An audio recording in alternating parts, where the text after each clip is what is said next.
পঞ্চপ্রদীপ জ্বলে গেছে দেখছি। হ্যাঁ, পঞ্চপ্রদীপ?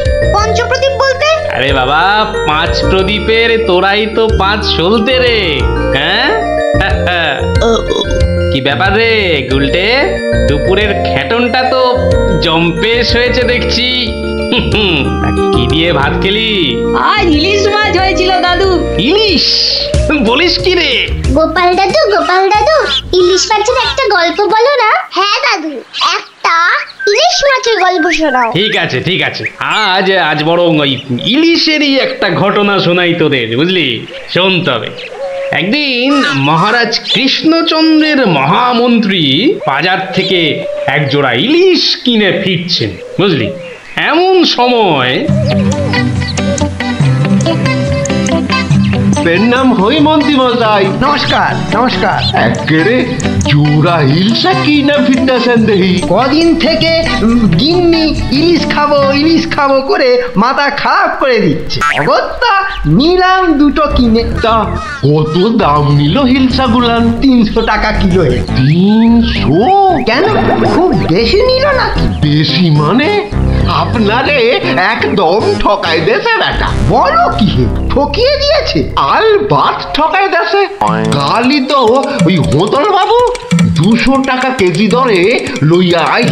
মাত্র 200 টাকা করে? তবে আর বলতেছি কেন, তোমার ফদল বাবু যে মাছটা কিনেছিল সেটা বোধহয় গঙ্গার ইলিশ, বুঝেছ? আর এগুলো হচ্ছে পাকা পদ্মার। আর কয়েন না মন্ত্রী মশাই, আপনার কথা শুই না ঘোড়াও হাসবা। এই নবদ্বীপে পদ্মা আসছে কোথায় কম দেখি? সে পদ্মা হলো গে আমাগো দেশে, মানে বাংলাদেশে। বেটা গোমুখদের কি করে বোঝাই? হ্যাঁ, ঠিক আছে বাবু, ঠিক আছে। আমার পয়সা আমি ঠকেছি, ব্যাস। তোমাদের কি? হ্যাঁ, আমি চলি।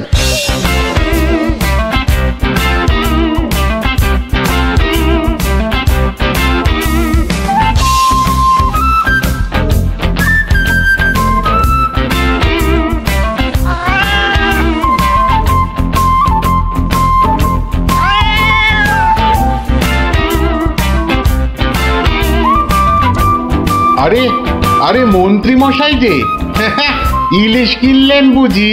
না কিনলে বিনি পয়সায় দেবেটাকে শুনি।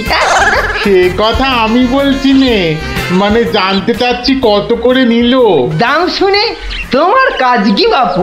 তুমি তো আর দামটা দিয়ে দেবে না। তবু শুনি না একবার। আগের বেটা দাম নিয়ে বড্ড ভ্যান তাড়া করছিল, একে বরং একটু চমকে দিই। মাত্র 150 টাকা কিলো। 150? সত্যি 150 করে? তবে আর বলছি কি হে, সস্তায় হয়েছে, কি বলো? খুবই সস্তায় পেয়ে গেছেন। অনেক দিন ওই মাছটা স্বাদ পাইনি। আপনি যদি কর্তা মারে বলে, না না বেশি নয়, এই 2-1 পিস যদি পাঠিয়ে দেন। এবারটা দেখছি এক কাটি বাড়া। কিছু বললে নাকি? হ্যাঁ, না না, বলছিলাম কি কর্তা মারে বলে যদি।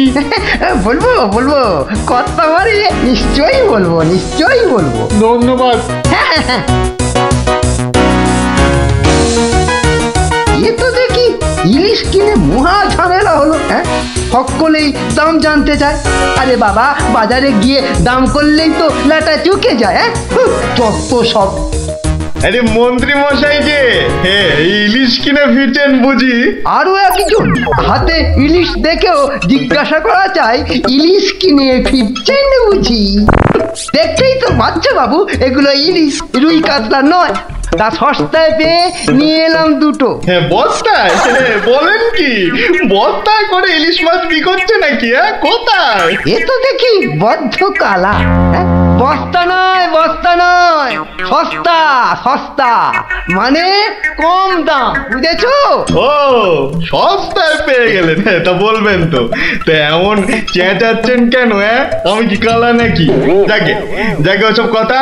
সস্তা বলতে কত সস্তা মন্ত্রী মশাই? মানে ঠিক কত করে নিল? একদম জলের দরে। ফলের দরে ইলিশ মাছ? হ্যাঁ, সস্তাই বটে। সস্তা, ঠিক বলেছেন।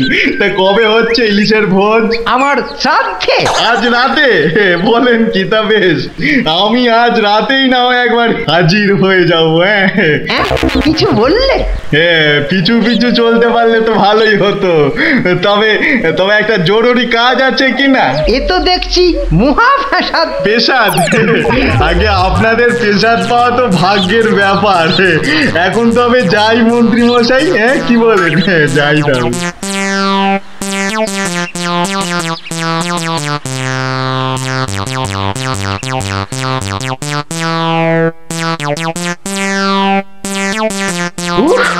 মাথা গেল, আর কাউকে দাম টাম বলতে হবে না। গিন্নি, ও গিন্নি, আরে গেলে কোথায়? ও গিন্নি, কেন? উমা, কি সুন্দর ইলিশ মাছটা এনেছো গো! কত দাম নিল গো? চা বাবা, এখানেও সেই দামের গপ্প। নিকুচি করেছে দামে। এই রইল তোমার ইলিশ, যা পড়ো রাঁধো। আমি চললুম রাজ দরবার।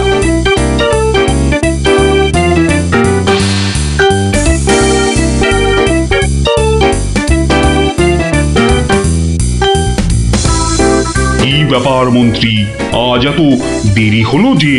একটু বাজারের দিকে গিয়েছিলাম। সে কি মন্ত্রী, মাইনে দেবার ভয়ে বাড়ির কাজের লোককে তাড়িয়ে দিয়েছেন নাকি? না মহারাজ, তা নয়। তবে কিনা, তবে কি মন্ত্রী? আসলে মহারাজ, গিন্নি কদিন যাবৎ বড্ড ইলিশ ইলিশ করছিল, তাই আমি নিজে গিয়ে তা বলবো কি মহারাজ, ইয়া বড় বড় ইলিশ ধরা পড়েছে। ধরা পড়েছে? বলেন কি মন্ত্রী? ইলিশা চোর না ডাকাত যে ধরা পড়বে? আগে ধরা পড়েছে মানে জেলেদের জালে উঠেছে। ভাই বলুন। সত্যি মহারাজ, এমন ইলিশ আমি বাপির জন্মে দেখিনি। আহা, আহা, কি তার সাইজ, কি তার চেকনাই! চোখে দেখলে মনটা একেবারে জুড়িয়ে যায় মহারাজ। চোখে দেখার বদলে চেখে দেখাটাই বোধ হয় বুদ্ধিমানের কাজ। যাকি, তা মন্ত্রী মশাই, আপনি কি আমার মন্ত্রিত্ব ছেড়ে ইলিশ মাছের ব্যবসা শুরু করবেন নাকি? এ কথা কেন বলছেন মহারাজ? বলছি কি আর সাধে মন্ত্রী, আপনি যেভাবে ইলিশ ইলিশ করে খেপে উঠেছেন তাতে কোনো কিছুই অসম্ভব নয়। ঠিক তা নয় মহারাজ, আসলে এটা ইলিশের মৌসুম কিনা, যেখানেই যান শুধুই ইলিশের গল্প। আসলে এটা যে ইলিশের মরশুম সেটা না একেবারেই ভুলে গিয়েছিল। আপনি ঠিকই বলেছেন, এই সময় ইলিশের গল্প বন্ধ করা প্রায় অসম্ভব। তোরা যে যা বললিস ভাই, আমার শুধুই ইলিশ চাই। সকালে চাই, দুপুরে চাই, রাতেও ইলিশ চাই। আমার শুধুই ইলিশ চাই। মহারাজ, ইলিশ কিনে ফেরার পথে কত লোক যে দাম জিজ্ঞাসা করেছে, কি বলবো মহারাজ। তা আমার দরবার থেকে বাজারের দূরত্ব কত মহামন্ত্রী? প্রায় মিনিট 10 রাস্তা। 10 মিনিট? আচ্ছা গোপাল, ইলিশ হাতে এই 10 মিনিটের পথ কি তুমি আসতে পারবে, যাতে কেউ দাম জানতে না চায়? মহারাজ, এটা এমন কি কঠিন কাজ মহারাজ? বেশ বেশ, তুমি যদি বাজার থেকে একটা এই বড় সড়ো ইলিশ মাছ হাতে নিয়ে প্রকাশ্য রাজপথ দিয়ে আমার দরবারে উপস্থিত হতে পারো, এবং যদি কেউ তোমাকে ইলিশ মাছের দাম জিজ্ঞাসা না করে, তাহলে তোমাকে আমি 500 টাকা পুরস্কার দেব। কি তুমি রাজি তো? আমি রাজি মহারাজ। কিন্তু ভুল করেও কেউ যদি ইলিশের দাম জিজ্ঞাসা করে, তাহলে কিন্তু বুঝতেই পারছ, তোমার ওই 500 টাকা জরিমানা দিতে হবে। আর এটাই আমার শর্ত। আপনার শর্ত শিরোধার্য মহারাজ। আজ নির্ঘাত তুমি ঠকবে গোপাল, নির্ঘাত ঠকবে। পুরস্কার পাওয়া তো দূরের কথা, তুমি বরং জরিমানার 500 টাকা ট্যাঁকে গুজে মাছ কিনতে যাও। সে দেখা যাবে মন্ত্রী মশাই। তাহলে আমাকে মাছের দামটা দিন মহারাজ। ধন্যবাদ। এবার আমাকে তবে আসতে আজ্ঞা দিন মহারাজ। ঠিক আছে গোপাল, তাহলে শুভস্য শীঘ্রম। তুমি এখনই রওনা হয়ে যাও। আজ্ঞে মহারাজ, এই গেলুম আর এই এলুম। তো রাজ্যে যা বললিস ভাই, আমার শুধুই ইলিশ চাই। সকালে চাই, দুপুরে চাই, রাতেও ইলিশ চাই। আমার শুধুই ইলিশ চাই। মন্ত্রী, বলতে আজ্ঞা হোক মহারাজ। আপনি আপনার বিশ্বস্ত কোনো লোককে পাঠান যে গোপালকে অনুসরণ করবে আর রাজপথে যা যা ঘটেছে তার বর্ণনা দেবে। কিন্তু সাবধান, গোপাল যেন ঘুণাক্ষরেও কিছু টের না পায়। আপনি নিশ্চিন্তে থাকুন মহারাজ, আমি আমার সবচেয়ে বিশ্বস্ত অনুচরকে পাঠাচ্ছি। ফিরে এসে ও সবিস্তারে আপনাকে সব জানাবে। বেটা ভাঁড়ের সব জারি জুরি আজই খতম হবে। ঠিক আছে, আমি তাহলে এখন একটু বিশ্রামে যাচ্ছি, আপনারাও আসুন।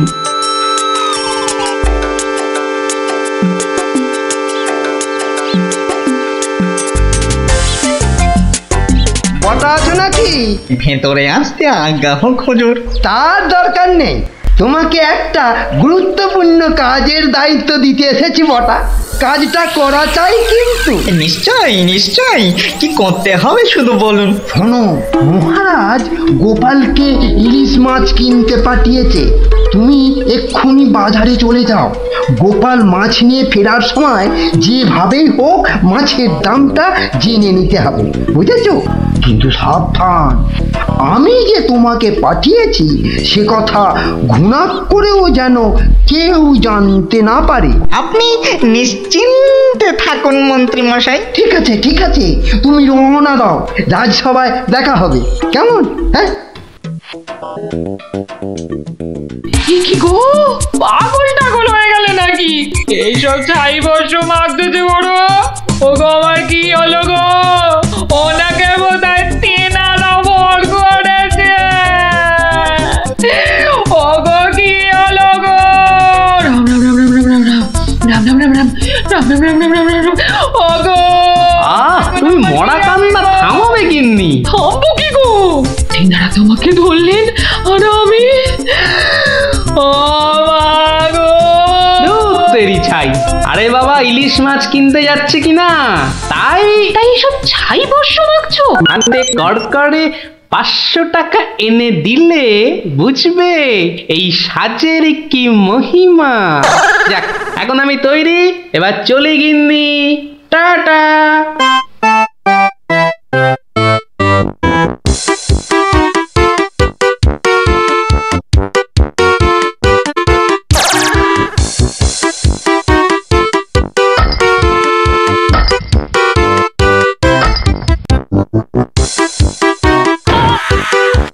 দেখ দেখ, লোকটা দিগম্বর। পাগলটাকে তো আগে কখনো দেখিনি, কিন্তু আমার যেন কেমন চেনা চেনা লাগছে। তা তো লাগবে। রাঁচি থেকে ফিরলি কিনা? আহা আহা, ইলিশ মাছ দেখছি, তা কত?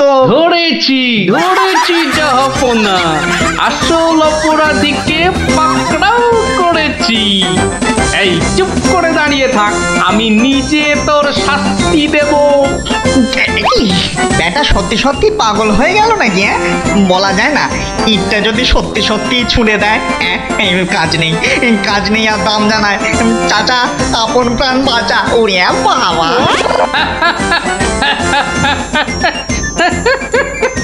বেটা, ঘুঘু দেখেছো?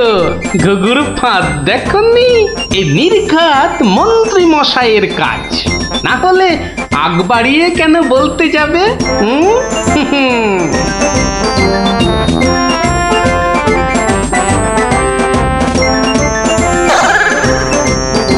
গোপাল, সে কি তোমার এই অবস্থা কেন? আগে এটার জন্য হুজুর। তার মানে? আপনার কথা মতো ইলিশ এনেছি মহারাজ, কিন্তু বিশ্বাস করুন মাছের দাম নিয়ে কেউ কোনো প্রশ্নই করেনি মহারাজ। বটি, মন্ত্রী, আপনার অনুচরদের ডাকুন। আমি হাজির মহারাজ। তুমি দেখেছো গোপালকে ইলিশের দাম নিয়ে কেউ কিচ্ছু বলেনি? হ্যাঁ মহারাজ, দেখেছি। কিন্তু কিন্তু কি? মানে গোপাল ভাঁড় পাগল হয়ে গেছে। কি? আজ্ঞে মহারাজ, পাগল না সাজলে মন্ত্রী মশাই আজ যে জিতে যেতেন। তার মানে? মানে আর কিছুই নয় মহারাজ, মন্ত্রী মশাইয়ের অনুচরই আমাকে দাম জিজ্ঞেস করতে যাচ্ছিল, তাই বাধ্য হয়ে। ব্যাপারটা একটু খুলে বলবে গোপাল? তবে শুনুন মহারাজ। লোকটা দিগম্বর। ইলিশ মাছ দেখছি, তা কত? আসল অপরাধীকে পাকড়াও করেছি। ব্যাটা সত্যি সত্যি পাগল হয়ে গেল নাকি? ওরে বাবা!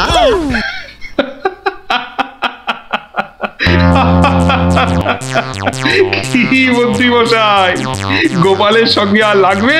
হ্যাঁ, আমায় ক্ষমা করে দিন মহারাজ, আমি দুঃখিত। না না, শুধু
দিদি, এই দিদি, গোপাল দাদু, চল তাড়াতাড়ি।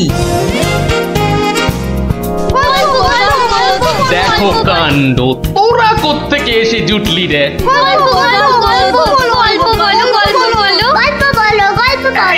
এই দেখো দেখো, আস্তে আস্তে আস্তে, আরে ধুতি খুলে যাবে রে, ধুতি খুলে যাবে। দাঁড়া দাঁড়া, ওরে রে, আমি এখন রাজসভায় যাচ্ছি, পরে এসে তোদের গল্প বলবো। এই দেখো, গল্প না বললে আমরা তোমাকে রাজসভায় যেতেই দেব না। ঠিক ঠিক, গল্প বলো, গল্প বলো। আচ্ছা আচ্ছা আচ্ছা, বেশ, চল ওই গাছতলাটায় গিয়ে বসি। আয় আয় আয়, নাও এবার শুরু করো। শোন তো, তোরা তো ওই মুর্শিদাবাদের নবাবের কথা শুনেছিস? হ্যাঁ, এক ভীষণ খামখেয়ালি লোক, বুঝলি। হঠাৎ হঠাৎ তার মাথায় অদ্ভুত সব খেয়াল চাপে, আর তার জন্য মাথা খারাপ হয়ে যায় আমাদের মহারাজ ওই কৃষ্ণচন্দ্র। তো সেবার হলো কি,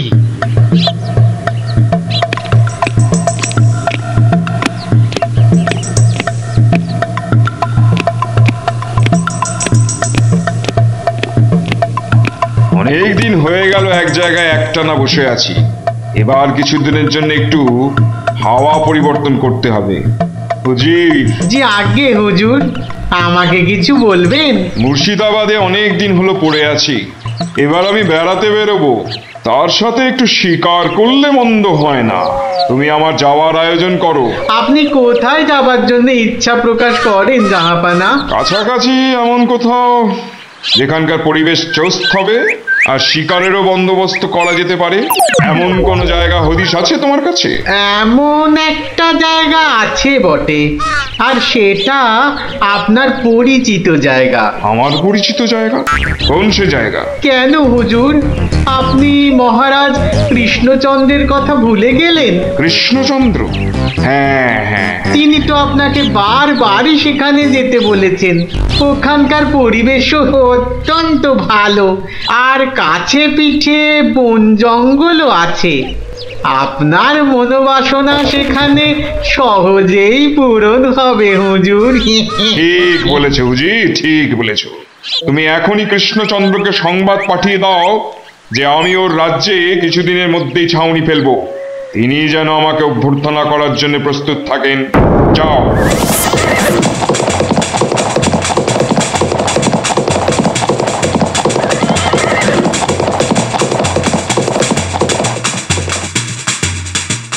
বন্ধুগণ, আজকে আমার কাছে একটা বড়ই গুরুত্বপূর্ণ খবর আছে।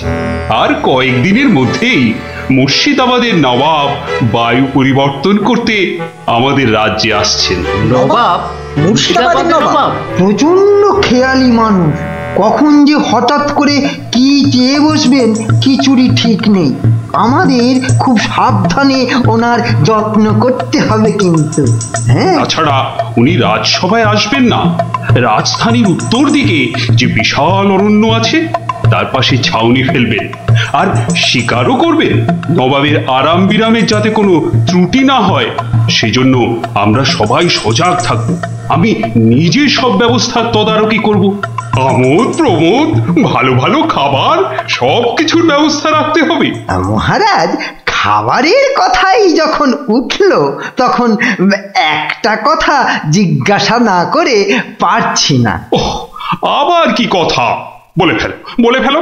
মহারাজ, নবাব সাধারণত গোমাংসই খুবই পছন্দ করেন, কিন্তু এটা তো হিন্দু রাজ্য, এখানে গোমাংস তো পাওয়াও যাবে না।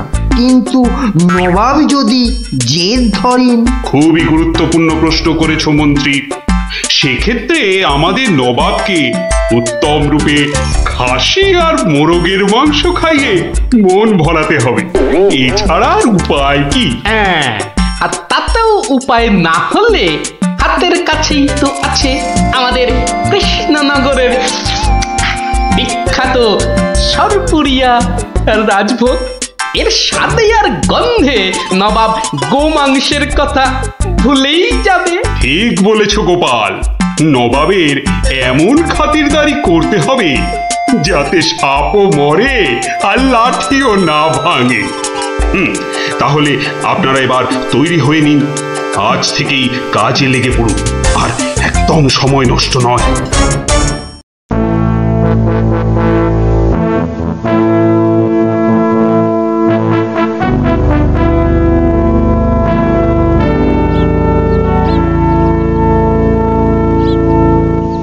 বাহ, বহুত খুব,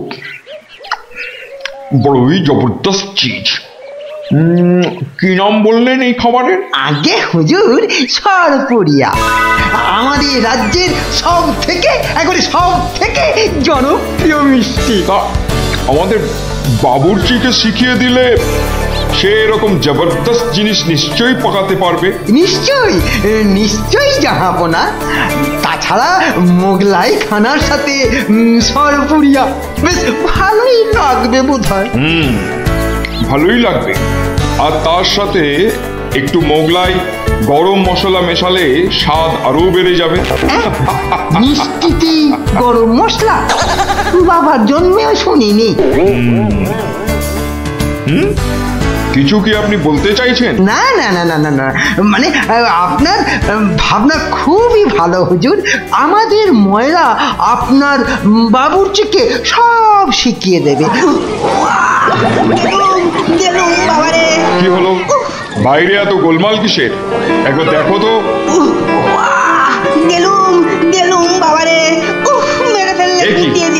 কি অবস্থা হয়েছে তোমার? কে এমন করলো? হুজুর ষাঁড়, ছাউনিতে ষাঁড় পড়েছে হুজুর। ষাঁড় এলো কোত্থেকে? কিচ্ছু বুঝতে পারছি না হুজুর, কোত্থেকে যেন এসে পড়েছে। পুরো শিবির একেবারে লন্ডভন্ড করে দিচ্ছে হুজুর। ওই যে শুনুন আবার ডাকছে। ব্যাপারটা একবার নিজের চোখে দেখতে হচ্ছে। এই তোমরা সব চলো তো, একবার দেখি কোথায় কোথায় সেই বেয়াদব। আজকে আমি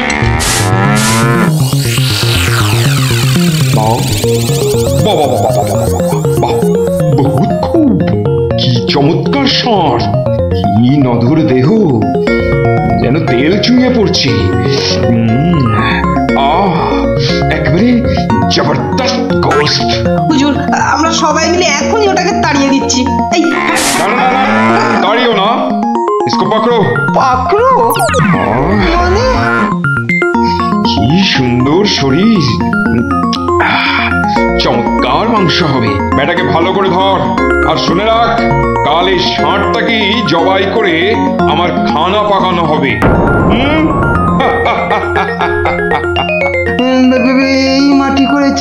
এই যে মহারাজ কৃষ্ণচন্দ্রের পিতৃশ্রাদ্ধের বিসৎসর্গ সার এবার নবাবের কবলে পড়েছে, ওর আর রক্ষে নেই। যাই তাড়াতাড়ি রাজসভায় যেতে হবে, খবরটা শুনলে মহারাজ নির্ঘাত মূর্ছা যাবেন। জাহাপনা এবার আমাকে বিদায় দিন, রাজসভায় যেতে হবে, অনেক কাজ পড়ে আছে। হ্যাঁ, এবার আপনি আসুন।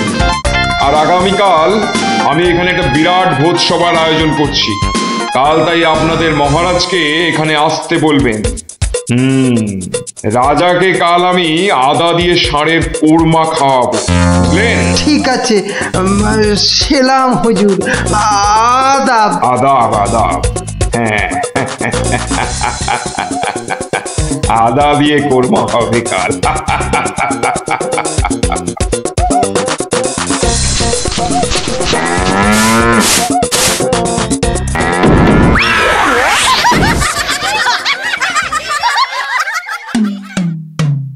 কি কথা শোনালে মহামন্ত্রী? আমি কি চরম ধর্ম সংকটে পড়লাম। আমার পিতার শ্রাদ্ধে উৎসর্গ করে ষাঁড়টাকে ধর্মের নামে ছেড়ে দিয়েছিলাম। বৃষৎসর্গের বৃষ মারা পড়লে যে আমার পিতৃপুরুষ নরকে যাবে। কিন্তু নবাবের হাত থেকে ওকে উদ্ধার করার উপায়ই বা কি? নবাব যাকে খেতে চাইছেন তাকে ছিনিয়ে আনার চেষ্টা মানে তো রাজদ্রোহ বই তো কিছু নয়। তাই তো। ওরে বাবা, সর্বনাশ হয়ে গেল, সর্বনাশ হয়ে গেল। হিন্দুর নগরে গো হত্যা হলো। আমার পিতৃপুরুষের নরকবাস হবে, কোনো উপায় নেই ঠেকাবার। যত সব বদমাশ নবাব। আমাদের এ কি সর্বনাশ হলো, কি সর্বনাশ হলো। থামুন, বিপদের সময় একটা বুদ্ধি দেওয়ার নাম নেই, আবার নাকি কান্না কাঁদতে লেগেছে। সবাই সবাই একদম চুপ করে থাকবেন। আমাকে আমাকে একা ভাবতে দিন তো, দেখি দেখি কোনো শেষ রক্ষা করতে পারি কিনা। আগে মাফ করবেন মহারাজ, আমার উপর ভার দিলে আমি ষাঁড়টাকে নবাবের কবল থেকে খালাস করে আনতে পারি। কার সাথে টক্কর দিতে হবে বুঝতে পারছো? এ হলো স্বয়ং মুর্শিদাবাদের নবাব। আমার উপর ভরসা রাখুন মহারাজ, আমার জেদ তো আপনি ভালো করেই জানেন। তুমি বোধহয় নবাবকে ঠিকভাবে চেনো না। নবাবের মতো বদরাগী লোক রসিকতায় ভোলেন না। আপনাদের নবাবও কিন্তু আমাকে সম্যকভাবে চেনেন না। আপনি বলুন না মহারাজ, আমার দৌড় ওনার জানা আছে কি? তুমি ঠিক কি করতে চাও? আমি তো কিছুই ভেবে কুল পাচ্ছি না। আপনি শুধু একটা ছোট্ট কাজ করুন। ছোট্ট কাজ? ছোট্ট কাজ কিরকম? শুনুন মহারাজ, আপনি নবাবের নামে একখানি পত্র পাঠান। আমার কথা বলুন বলুন বলুন বলুন, আপনি আমাকে পাঠাচ্ছেন। তোমাকে পাঠাচ্ছি? কেন কেন? স্রেফ নবাবের মনটা একটু ফুরফুরে করে দেবার জন্য আপনি আমাকে পাঠাচ্ছেন। আর আমার কিন্তু ভয় করছে, তুমি কাজ হাসিল করতে পারবে তো? ধরে নিন আপনার ষাঁড় আপনি ফেরত পেয়ে গেছেন। দেখুন এবার আপনার গোপালের খেল দেখুন। বেশ, তোমার কথা মতোই কাজ হবে।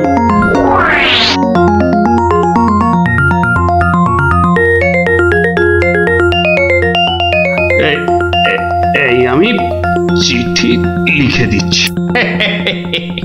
প্রণাম মহারাজ, এই চললাম আমি ষাঁড় উদ্ধার অভিযানে।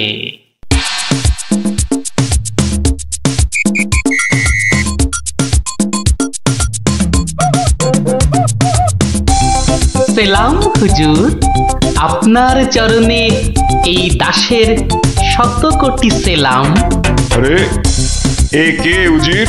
জাহাপানা, এ হলো গোপাল ভাঁড়, মহারাজ কৃষ্ণচন্দ্রের সভার একজন রসিক লোক। নবাবের দিল খুশ রাখবার জন্যেই রাজাজি একে পাঠিয়েছেন। দিলখুশ? বেশ বেশ। গোপাল, তোমার নাম আমি শুনেছি বটে। ঠিক আছে, তুমি আমার দিল খুশ করে দাও। হ্যাঁ, মাফ করবেন জাহাপনা, আমি এসেছিলাম আপনার দিল খুশ করার জন্য, কিন্তু এখানে এসে আমার দিল নাখুশ হয়ে গেল হুজুর। কেন কেন কেন কেন? আমি একটা বিচ্ছিরি দৃশ্য দেখতে পেয়েছি এখানে। ইস, ছ্যা, ছ্যা, ছ্যা, ছ্যা, ছ্যা, ছ্যা, থু, থু, থু, থু, থু, থু। কি দৃশ্য তুমি দেখলে যে এত নফরত? হুজুর, ওই নোংরা সাপটা কেন আপনার পবিত্র শিবিরে বেঁধে রেখেছেন জাহাপনা? নোংরা বলছো কেন? বেশ তাগড়াই আছে, ভালো গোস্ত হবে। হ্যাঁ হুজুর, খেয়ে ফেলুন, খেয়ে ফেলুন, যত তাড়াতাড়ি পারেন সাপটাকে খেয়ে ফেলুন। তুমি হিন্দু হয়ে ষাঁড় খাওয়ার কথা বলছো? হুজুর, ওই সাপটা বড়ই নোংরা। ও যা উৎপাত করে, গোটা দেশের লোক ওর জ্বালায় একেবারে অস্থির হয়ে যায় হুজুর। কে উৎপাত করে? গুটিয়ে দেয়? না হুজুর, তাহলে তো ল্যাটা চুকেই যেত। কিন্তু ওই সার যা করে, এই ও আমি মুখে আনতে পারবো না হুজুর। রামো রামো ওয়াক ওয়াক থু থু থু। আরে বলেই ফেলো না, কি কাজ করে? কি আর বলবো জাহাপনা, ওর জ্বালায় মাঠে কারোর বড় বাইরে করার উপায় নেই। কেন কেন কেন কেন বলবো? বলেই ফেলি। হ্যাঁ, মানে ও মল ভিন্ন, মানে ওই ওই নোংরা ভিন্ন আর কি। আর কিছুই খায় না, মানে ওই গু খেকো সাপ। গু খেকো ষাঁড়? হুজুর, ষাঁড়টা ওই গুয়ের লোভেই মাঠে মাঠে ঘোরে। কোনো লোককে মাঠে বসতে দেখলেই হলো তাকে গুটিয়ে একেবারে তুলে দিয়ে তার ময়লাটা খেয়ে ফেলে। ছি ছি ছি, ছ্যা, ছ্যা, ছ্যা, ছ্যা, ছ্যা। হ্যাঁ জাহাপনা, ওকে আপনি ওই যত তাড়াতাড়ি খেয়ে ফেলুন। হ্যাঁ, ওকে আপনি যত তাড়াতাড়ি খাবেন ততই আমাদের মঙ্গল। দেশের লোক নিশ্চিন্ত হয়ে মাঠে বসুক। তবা তবা তবা তবা, এই ষাঁড়ের মাংস আমি খেতে চেয়েছিলাম। আপনি কি অসুস্থ বোধ করছেন জাহাপনা? না না না না না, মানে ঠিক আছে ঠিক আছে। এই ষাঁড়টাকে এক্ষুনি বিদায় কর। হুজুর, ষাঁড়টার শরীর স্বাস্থ্য ভালোই, বেশ উপাদেয় মাংস হতো হুজুর। না হয় একটু ওই মলি খায় আর কি। না না না না, ওকে দূর করো দূর করো। আর উজি, এক্ষুনি আমার মুর্শিদাবাদ ফেরার ব্যবস্থা করো, এক্ষুনি এক্ষুনি। জাহাপানা। হুজুরের যেমন মরছি। আমি আসছি হুজুর, আদাব। হঠাৎ ওর দড়ি খুলে দে, যা যা যা যা।